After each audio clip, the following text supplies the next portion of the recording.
Bonjour les amis, je suis contente de vous retrouver aujourd'hui, même si j'ai pas la voix très claire, je suis désolée, j'ai été attaquée par les allergies printanières et c'est un peu compliqué. Mais on va essayer de faire une vidéo dans laquelle vous allez tout comprendre.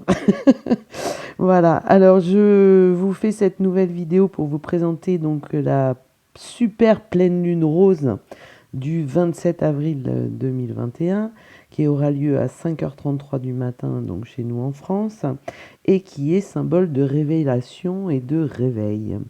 La nouvelle lune ce sera le 11 mai à 20h. Donc cette super pleine lune rose est en Scorpion. Ce qui va nous parler d'instinct, d'émotion, de faire le point sur le monde intérieur et aussi de pulsion. Donc cette pleine lune est active pendant 2 jours et demi, elle a un fort pouvoir de réfraction et donc une influence accrue. Et en plus on a une symbolique particulière, c'est-à-dire que le signe du Scorpion est complètement à l'opposé du signe du Taureau. Donc on est en réelle opposition entre la lune et le soleil, parce que le soleil est dans le signe du Taureau en ce moment. Et en Taureau, on a aussi un ensemble de planètes importants réunis. On a une triple conjonction en opposition à la Lune, donc avec le Soleil, Vénus, Mercure et Uranus qui sont en Taureau, et aussi la Lune noire, hein, la Lune noire qui parle d'inconsistance de tout ce qui est relié au Taureau. Donc il semble qu'il y ait un réveil aussi, hein, puisque la présence d'Uranus, c'est un réveil qui peut avoir lieu jusqu'en août, hein, et Uranus qui provoque de grands changements des bases, notamment dans les moyens de communication, les problèmes de communication physique aussi, qui sont empêchés, mais qui nous emmènent vers de la nouveauté. On a un besoin fondamental pour survivre, et on va donc devoir faire face à cette super pleine lune qui est passionnée et déstabilisante. La difficulté pour ceux qui sont touchés est de trouver de nouveaux moyens de fonctionner pour survivre. On est vraiment dans des changements de fond.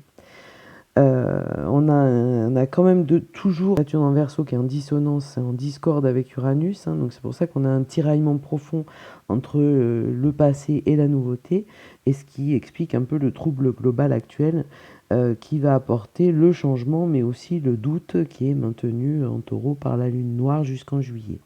Donc il n'y a rien de simple, on a de fortes émotions, on a aussi de fortes revendications, on recherche en profondeur les choses, hein, puisque le Taureau c'est l'élément terre, hein, donc on va en profondeur en nous ou dans les problématiques.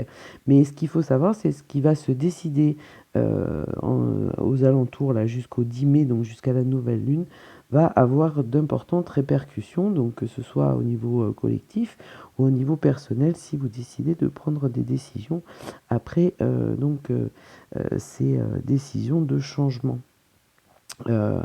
Qui vont ces décisions qui vont nous ouvrir nous éclairer des zones d'ombre, hein, quand même aussi, mais on a des énergies qui sont quand même beaucoup plus limpides dorénavant.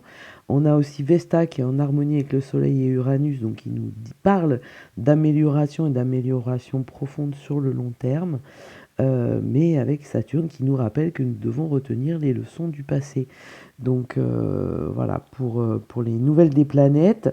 Alors on va essayer de ne pas avoir une réactivité exagérée, de ne pas anticiper de manière accrue des choses qui seraient pas positives.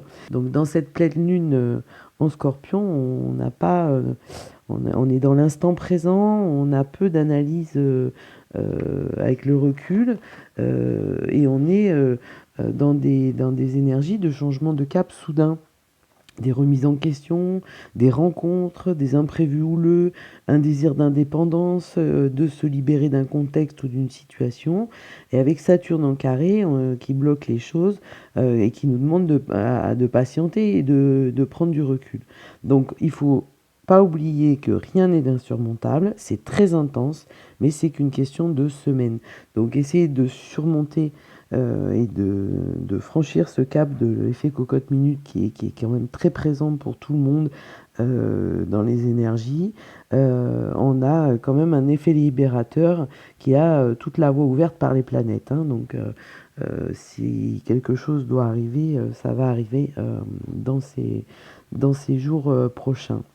On est à une étape cruciale dans l'abandon du modèle ancien pour adopter un nouveau modèle. Alors ça peut être au niveau macro comme micro, à titre collectif ou personnel.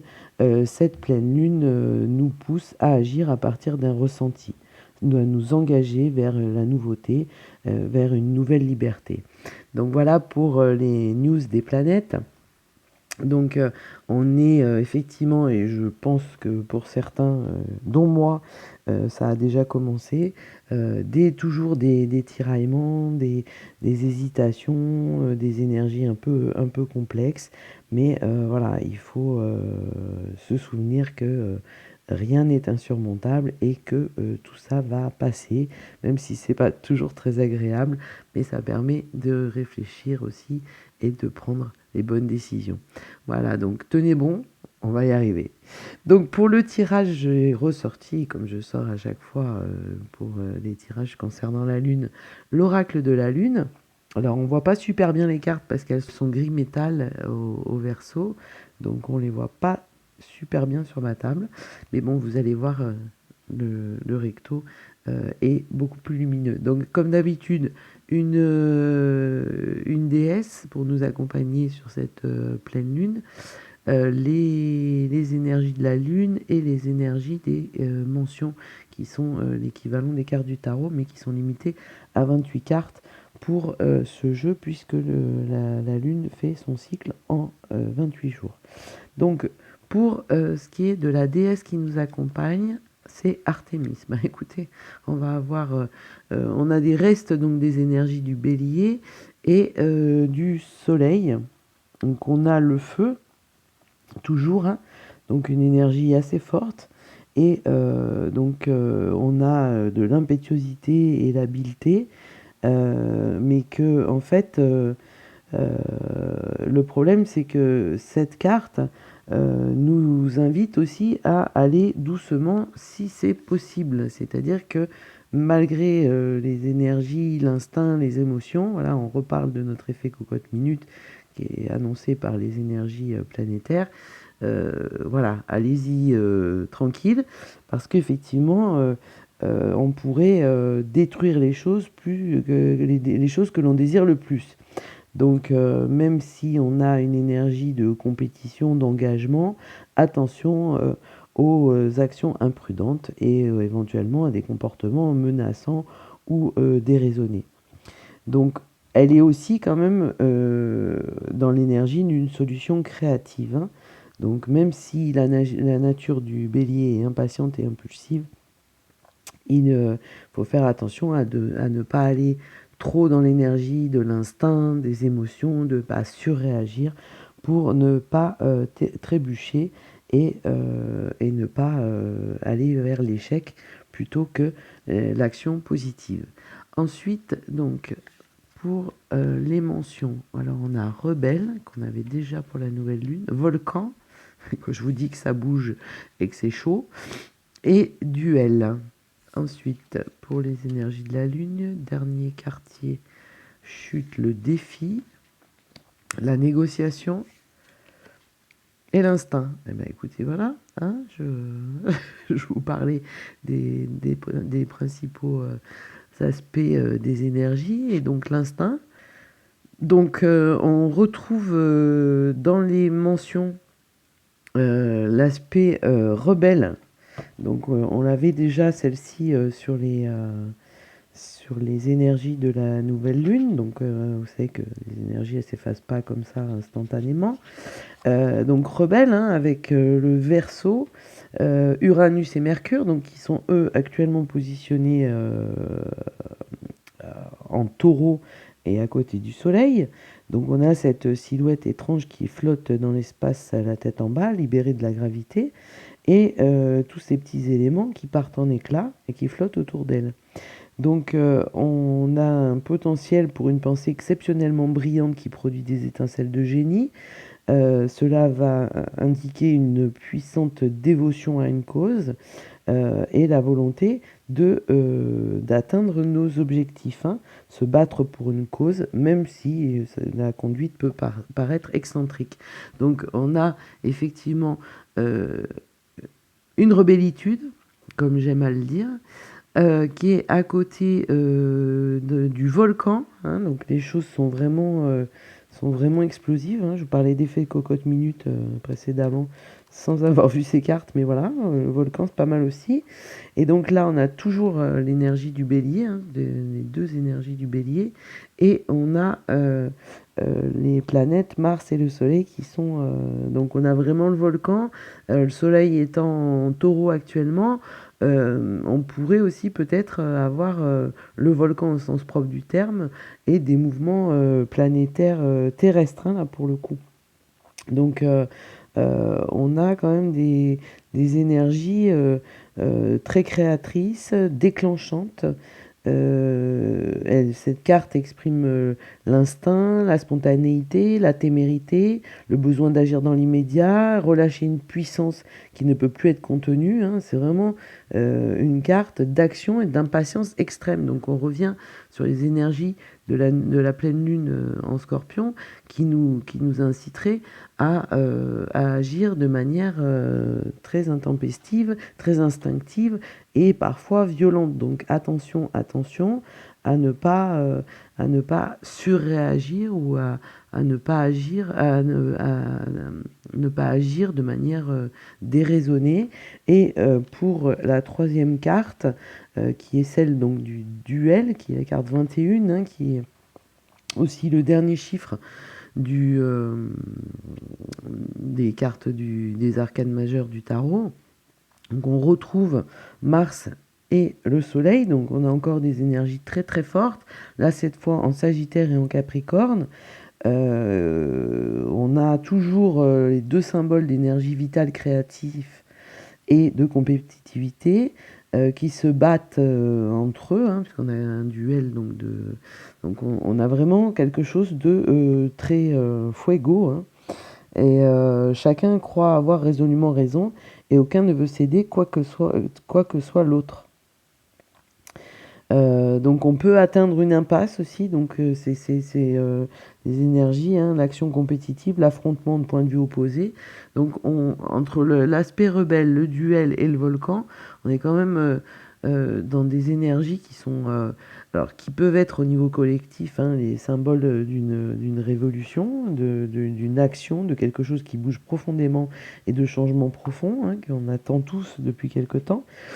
Et le problème, c'est qu'à force d'attendre, il faudrait peut-être réagir aussi. Et à titre personnel, c'est ces énergies-là qui nous bouleversent, qui depuis quelque temps nous incitent à faire du nettoyage. Le nettoyage, on le fait, mais on reste aussi dans l'insatisfaction et peut-être aussi que toutes ces énergies sont maintenues et qu'on a l'impression un peu de patauger tous autant qu'on est dans la semoule, puisqu'on est limité par des décisions gouvernementales qui se succèdent, mais qui a priori devraient aller vers aussi une liberté, puisque aux dernières nouvelles, nous serions à peu près libérés à partir de début mai. Donc voilà. Après, pour ce qui est des énergies pures de la Lune, on a les trois cartes, la dernière quartier, lune balsamique et croissant de lune. Donc on a des énergies qui sont plus variantes, hein, mais on a quand même une énergie de départ sur la négociation, de milieu de lune sur le défi et d'instinct sur la fin. Donc on revient à des notions, hein, la notion d'instinct, le défi, le duel, le volcan, la négociation. Donc la négociation, moi, j'aurais tendance à dire que c'est Saturne qui nous explique que, et la raison gardée qui nous explique qu'il faut réagir de manière mesurée et que les choses vont aller vers les éclaircissements et vers la liberté et peut-être attendre d'être dans un état psychologique, collectif, un peu plus raisonnable, un peu plus mesuré pour prendre les décisions qui s'imposent à nous. puisqu'effectivement nous avons fait ce long ménage, ce long nettoyage. Cette situation nous a aussi obligés et contraints à penser aux choses qui pouvaient changer, au fait de plus pouvoir programmer les choses à l'échéance de plus de 48 heures, puisque tout change sans arrêt. Voilà, c'est une période très instable, mais qui nous a aussi amené à des réflexions profondes et à nous poser des questions sur nos bases de fonctionnement jusqu'à maintenant, sur ce dont on était certain et qui a pu, les choses qui ont pu être remises en question. Et effectivement, quitte à changer, changeons tout. Donc c'est peut-être ça le défi qui se présente à nous. Le défi aussi peut-être de ne pas surréagir et de ne pas exploser à la moindre problématique qu'on n'avait pas vu venir. De s'adapter aussi peut-être, hein. Il y a aussi l'histoire de s'adapter aux changements qui ont eu lieu et à ce que cette crise sanitaire a provoqué. Négociation, alors ça peut être une négociation en haut lieu, ça peut être aussi des négociations entre les actifs et les dirigeants, et ça peut être aussi des négociations de soi avec soi-même, hein, voilà, de pas s'emballer, de ne pas paniquer. Le défi, la négociation, le duel, le volcan rebelle, l'instinct, sortir aussi de cette peur. Voilà, se négocier avec sa peur, en faire une alliée, aller de l'avant. Voilà, on a quand même une énergie qui est qui est pleine de feu, hein, donc voilà, qui est volontaire et qui n'a peur de rien. Donc voilà pour la première carte, donc le défi. La négociation, quant à elle, nous précise que les routines qui fonctionnaient avant ne sont plus appropriées en quelque sorte et qu'elles doivent être changées. Vous devez accepter ces transformations forcées pour pouvoir avancer correctement. Donc voilà, la négociation de ce point de vue-là, c'est ce que j'étais en train de vous dire, c'est aussi de négocier avec soi-même et d'accepter les changements et de s'y adapter pour ne plus, effectivement, une fois la liberté retrouvée en totalité ou au moins dans dans ses grandes proportions, hein, parce que j'ai l'impression que ça ne va pas être tout de suite, la liberté réelle. Enfin, la liberté aussi, on peut aussi s'interdire des choses soi-même, donc de négocier et de réviser ses routines et ses vieux schémas. Et c'est ce que nous dit Uranus aussi, hein, dans son action. Uranus, c'est plus d'indépendance, c'est se libérer, c'est d'aller de l'avant et c'est d'aller vers un nouveau cap. Et souvent, ce sont des changements qui sont très rapides et soudains. Donc, et après, sur la dernière carte, donc, qui nous parle de l'instinct, on a l'idée que nous sommes sur une lune qui est extrêmement passionnée et qui nous parle aussi, à titre personnel, de promesses d'amour. Donc j'espère que pour ceux qui seront concernés et qui auront cet instinct protecteur et qui verront naître de nouvelles émotions qui doivent se comparer aux expériences passées pour savoir si elles sont valables. Donc voilà, voilà où la négociation en fait, c'est que nous risquons d'avoir des changements auxquels il nous faut nous adapter. Donc effectivement, ça, on a déjà commencé à s'adapter aux changements. Mais cette négociation, elle va se faire, je pense, au niveau institutionnel, peut-être mondial aussi, mais puisqu'il y a des choses qui changent, alors qu'on s'adapte certes, mais on ne peut pas s'adapter non plus à n'importe quoi. Et surtout, cet instinct nous explique que il y a des émotions qui vont sortir, qui vont se vivre, et que il serait peut-être bien aussi de s'ouvrir à l'instinct pour savoir dans quel sens nous allons. Un instinct raisonné, alors quand je dis raisonner, c'est qu'il ne faut pas sortir dans la rue et devenir complètement cinglé, hein. Le duel, il est symbolique, mais c'est peut-être aussi, moi je le ressens comme ça, un duel intérieur. C'est-à-dire qu'on a du mal à gérer. On a envie que les choses changent, mais on en a peur et on est dans la peur et on nous a inculqué la peur de manière quand même systémique depuis un an. Donc sortir de cette peur ou en faire un allié, hein, pour éviter que la cocotte minute et que le volcan explose, ou de faire exploser les choses, mais de rester dans des émotions d'instinct, dans des émotions humaines, dans des émotions d'amour. Hein. Pas de le duel, je pense que il est vraiment intérieur dans les pensées et je vois très bien le lien de ce duel avec la négociation intérieure. Donc voilà pour les énergies de cette super pleine lune rose qu'on devra peut-être voir, on pourra peut-être voir dans le ciel. Et donc elle est, quand on dit la super lune, super pleine lune rose, c'est qu'elle est légèrement rosée et qu'elle a une lumière très très belle. Moi j'avais vu ça fin juin l'année dernière, c'était très très joli. Effectivement, donc si vous avez le temps, prenez le temps d'admirer la lune mardi matin, oui, lundi soir, mardi soir, voilà, je pense qu'on devrait arriver à la voir de manière très agréable. Et puis pendant que vous regardez la lune, vous détendez tranquillement et vous pensez à des choses qui vous sont agréables. Voilà pour cette présentation de la super pleine lune rose, donc du 27 avril 2021. Je vous remercie pour votre fidélité, pour vos likes, vos commentaires. N'hésitez pas à me faire un retour sur ce que vous ressentez avant cette pleine lune, pendant cette pleine lune, s'il y a des choses qui vous parlent et qui vous interpellent dans ce tirage et dans ce que j'ai pu vous dire par rapport à ces cartes.